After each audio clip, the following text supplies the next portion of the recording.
जय हरी बंधू भगिनींनो, मी संचित तुळशीराम पवार आपले श्री रेणुकाई वैदिक ज्योतिष केंद्र व श्री विश्वकर्मा वास्तुशास्त्र मध्ये हार्दिक स्वागत करीत आहे।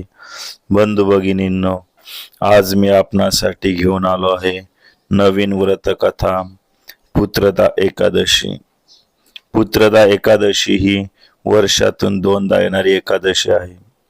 ज्यांना संतती नाही त्यांनी संतती प्राप्तीची इच्छा मनात ठेवून या एकादशीचे व्रत करावे, त्याचे फळ त्यांना निश्चितच मिळेल। बंधू भगिनींनो, आपणास माझा व्हिडिओ आवडल्यास लाईक व सबस्क्राईब नक्की करावे। पुत्रदा एकादशी केल्याने संतती प्राप्त होते असे मानले जाते। पुत्रदा एकादशीच्या दिवशी भगवान श्री विष्णूंची विधिवत पूजा करावी।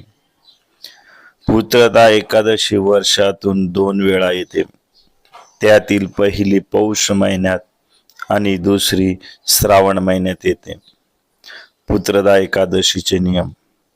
ज्यांनी पुत्रदा एकादशीचे व्रत केले आहे त्यांनी लसूण कांदा नसलेले अन्न खावे।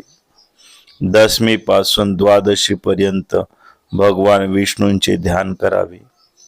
व्यक्तीने उपवास केला नाही तरी त्यांनी एकादशीच्या दिवशी तामसिक अन्न वर्ज्य करावे। यासह खोटे बोलणे, अनैतिक कृत्य करणे, राग लोभ इत्यादी गोष्टींपासून अंतर ठेवले पाहिजे। एकादशीच्या दिवशी वैष्णव धर्माचे पालन करावे लागते। तसेच सुपारी, मांस, दारू इत्यादी गोष्टीपासून स्वतःला दूर ठेवा।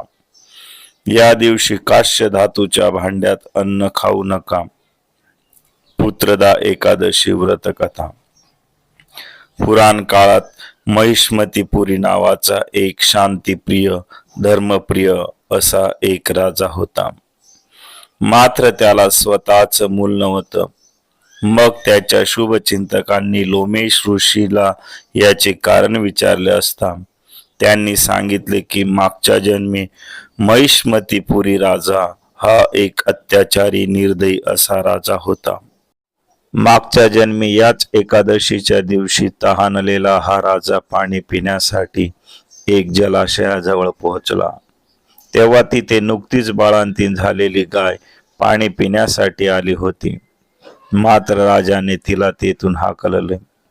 त्याच्या या दुष्कर्मामुळे तो या जन्मी पिता बनू शकणार नाही। त्यामुळे जर त्याला या शापातून मुक्त करायचे असेल तर तुम्हाला पुत्रदा एकादशी व्रत करावे लागेल। त्याचे पुण्य तुमच्या राजाला द्यावे लागेल, तरच त्यांना संतती प्राप्त होईल।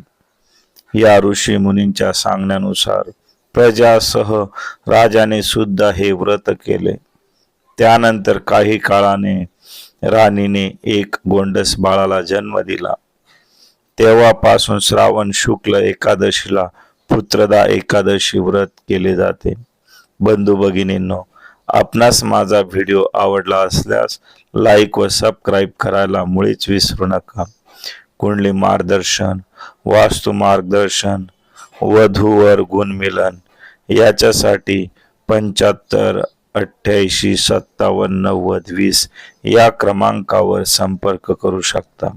संचित तुळशीराम पवार, ज्योतिष भास्कर, वास्तु प्रवीण, श्री रेणुकाई वैदिक ज्योतिष केंद्र व श्री विश्वकर्मा वास्तुशास्त्र, पहुर कसबे।